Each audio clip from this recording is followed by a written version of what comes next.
gusto kong puntahan ngayon, Sen, sabi nila, hindi, kami ang kinikilala ng Malacanang eh. Kami wala tayong ang magagawa. kinikilala ng Malacanang na legal. Ang pagkilala sa haligang batasan dapat kumilala sa'yo, hindi dapat kung sino-sino lang. Oho. Sa haligang batas, ang pinakamataas na batayan ng lahat ng gagawin natin sa Senado. Kahit kinilala ka pa ni Vladimir Putin o kung sino mang presidente, kahit kinilala ka pa ng pinakadakilang tao sa daigdig, wala akong pakialam doon. Ang sinasabi natin na saligang batas, ang magbibigay sa iyo ng authority, ng legitimacy, ng legality ng lahat ng gagawin mo. Hindi ng kung sino-sino pa. Kasi merong isang nagsabi, nag-analyze kapag ikaw anya kinilala ng Malacanang, hindi nangangahulugan yan. Lahat ng sangay ng gobyerno ang kumikilala sa kanya, pati ang mga law enforcement agencies. Susunod sa panig nila, pero sa Senate, hindi ganun eh. Sinabi pa nga nila na, nung sabihin ko na, ito lang naman ang takeover na walang basbas ang Malacanang eh. Nako, nag-react tuloy siya. Medyo nag-react ang Malacanang. Sabi niya, I will laugh at your face. Kayo naman po, alam naman ninyo ito eh. Alam na ninyo ito. Since kopong-kopong po, hindi po pwedeng malagay ka na Senate President kung walang basbas ang Malacanang. Totoo. Wala sa kasaysayan talaga ng bansa yun, Sen. Ako po ay nagtagal sa House of Representatives. 18 taon ako ron. Sa palagay ko, yung tagal ko naman yun dyan, kahit papaano, I have gained the right and the experience to say this. Wala na pong wala na takipan po. Kahit sino pong presidente, nangangarap lahat, mapa-speaker, ma-Senate President, talaga pong kailangan ninyo yun. Hindi dahil sa kung ano pa mang bagay. Kailangan makapag-umpisa kayo na suportado kayo ng dalawang leader, ng dalawang kapulungan ng legislature. Bakit? Meron po kayong tungkulin din na kailangan tulungan kayo ng dalawang ito. Dito pa kahit sa anumang bagay, kailangan po ninyo 'yon. Kaya wag po kayong magbabalat sibuyas na sasabihin niyo na hindi totoo 'yung sinasabi ko. Kaya nga po kami nagkakaganito eh. Sa aming pag-aakala lamang na makapaggawa kami ng isang bagay na magtutuwid sa lahat ng pagkakamali, ang katotohanan ay lumitaw. Hindi po ba, bago ko pinasimulan ang Blue Ribbon Committee, ay nagpunta ako sa Malacanang at nakausap po kayo. Tanda ko pa po ang encouraging words na sinabi nyo sa akin. At ang sinabi ninyo, sana ay magtagumpay ka at inyo pa pong sinabihan yung Secretary Jojo Cadiz. Eileen Masukat. Eileen Masukat, na bigyan mo siya ng ating USB na kanyang pagsisimulan. Okay. Ganun po nangyari. Kaya tinupad ko naman po yung mandato hanggang ako po ay matanggal. Yun. At saka, yun naman ang Pero dyan, dapat mag-sip na tayo sa iba. Binabanatan ako ng mga media. Ganun ho ba? So sa kanilang pagtatakip sa katotohanan, yung sinabi ko ng marami sa inyo ay bayaran, binubugbog nila ako ngayon. Ito ang ginagamit nila, imbes na yung katwiran ay lumitaw, ginagamit nilang pagtatakip ito. Basahin mo ngayon yung dalawang malalapad na dyaryo dyan.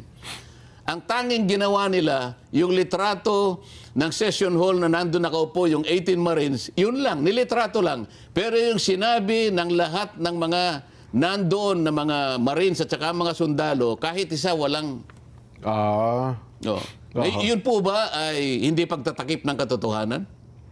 Tingnan mo yung dalawang dyaryo ngayon. Yun ang headline, yung litrato lang.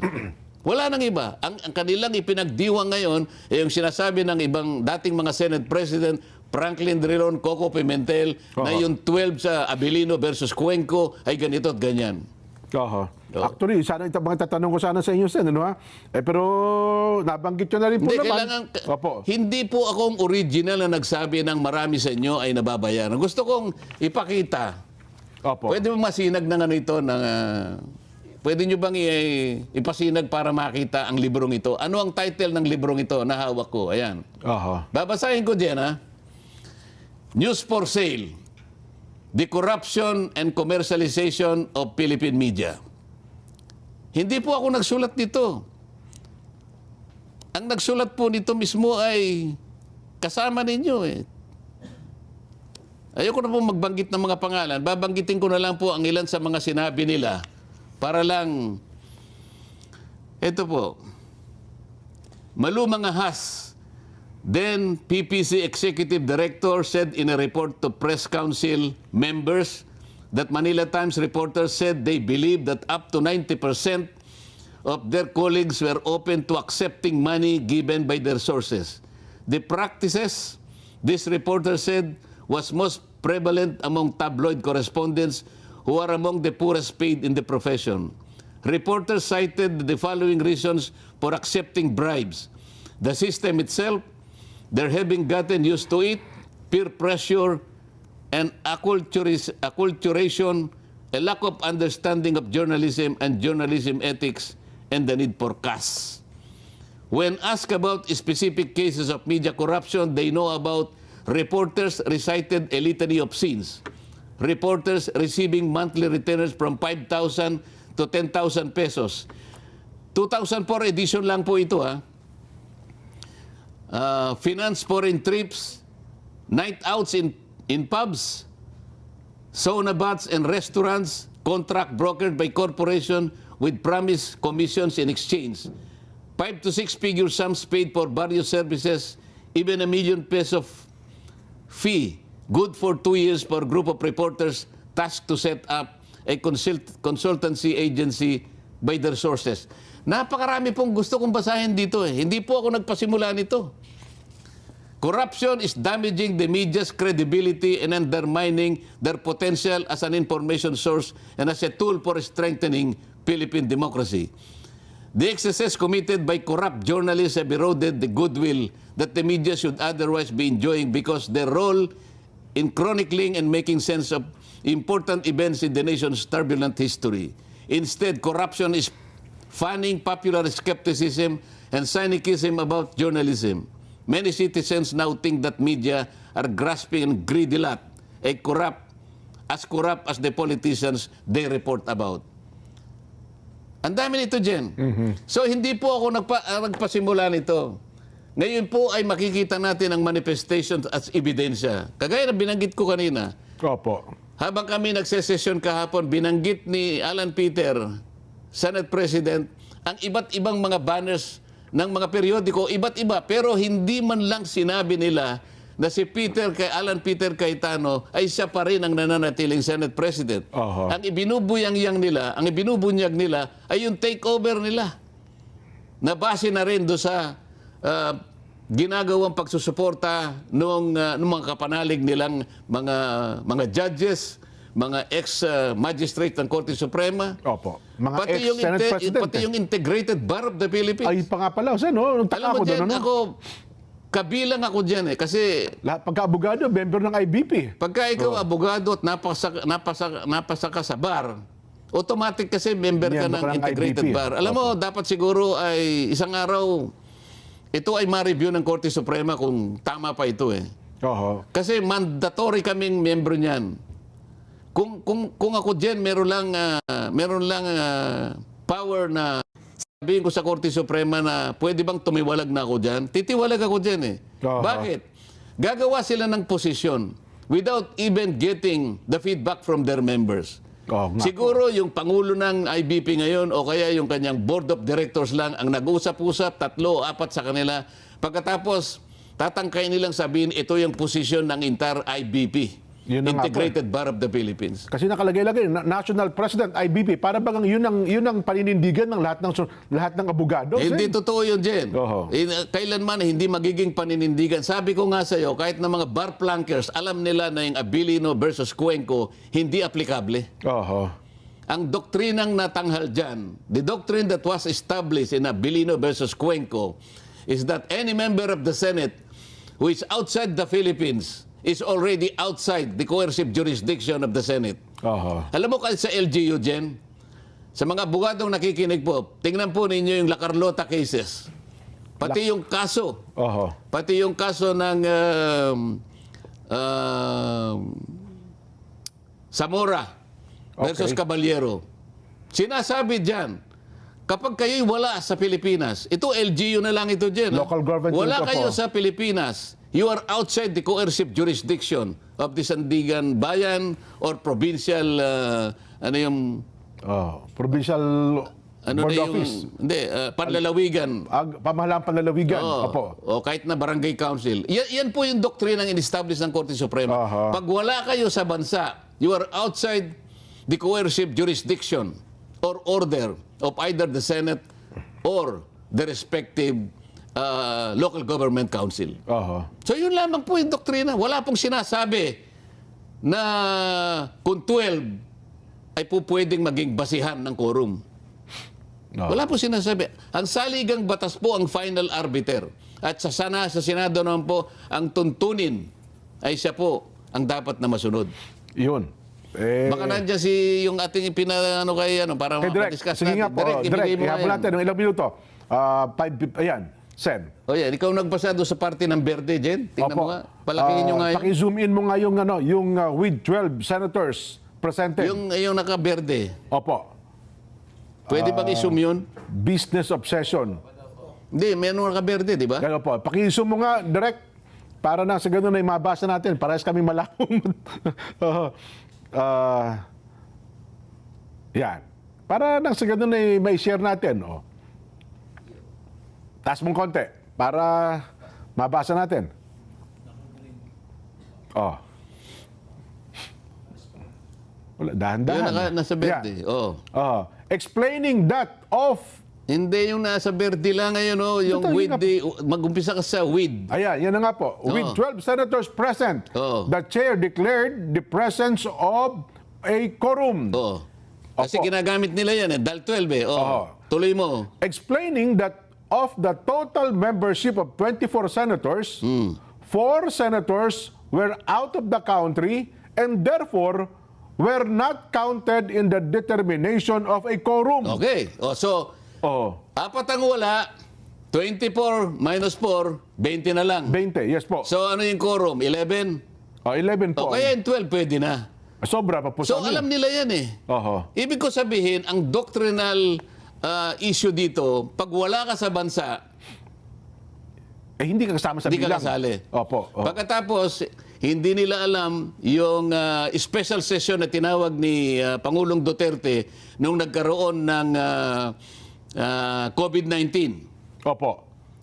na sinasabi ron 12 din ang ano eh. Ito yung binabanggit nila eh. Oho. 12 din.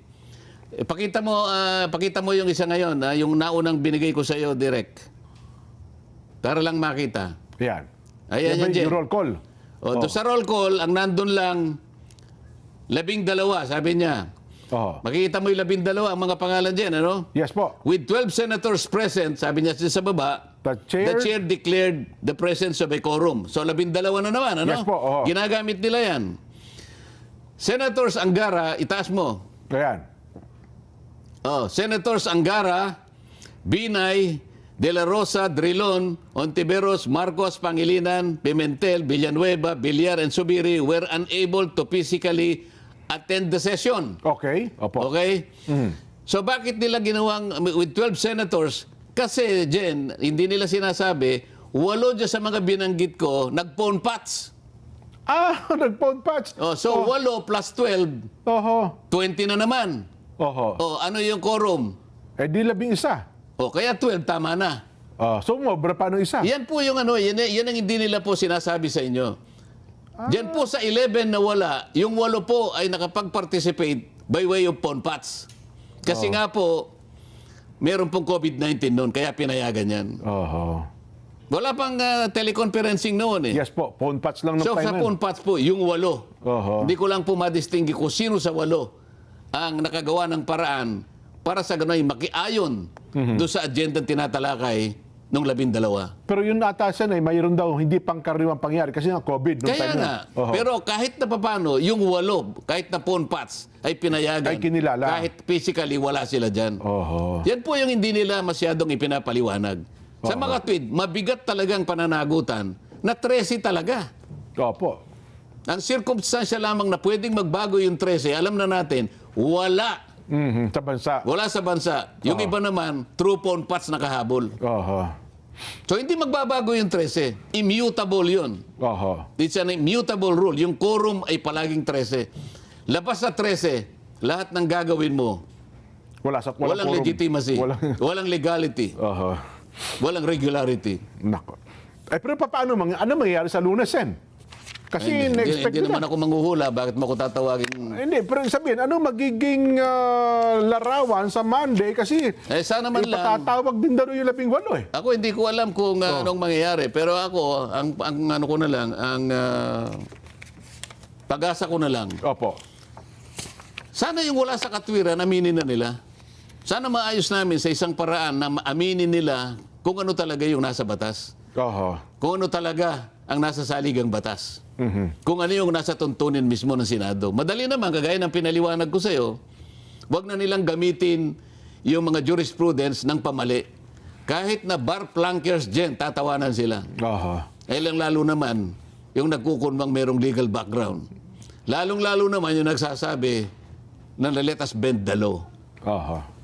Pero, Sen, ang epekto nito siguro huling tanong ko na lang. Wala nang time, ano? Yun na nga po. Gusto ko sanang itanong sa inyo bago tayo magtapos paano matatapos ito, Sen, sa kapakanan ng taong bayan?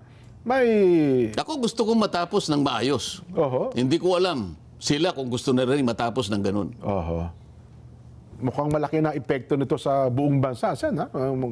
Aminin man natin o hindi. Mabigat po ito nangyayari ngayon Sana sa atin. naiintindihan nila yung sinasabi mo. Oho. Sana yung tanong mo na yan ay naririnig nila. Oho.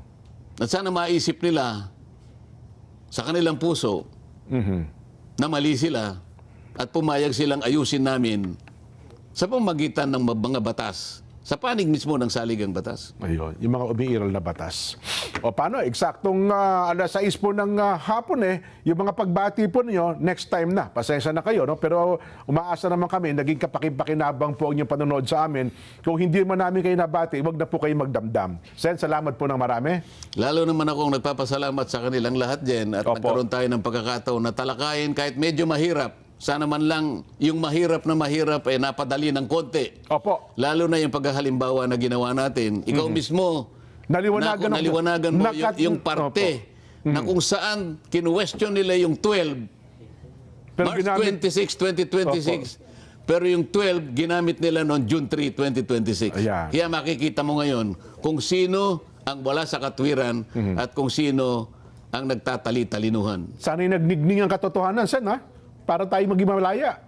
Kinakailangan talaga natin ang katotohanan ni magningning. Makikita naman natin sa reaksyon ng mga tao kung nagningning ang katotohanan na pilit nilang tinatakpan at pagtatakpan pa po kahit anuman ang cost sa panig natin at sa panig ng bansa natin. Ay, nako. O paano? Maraming pong salamat.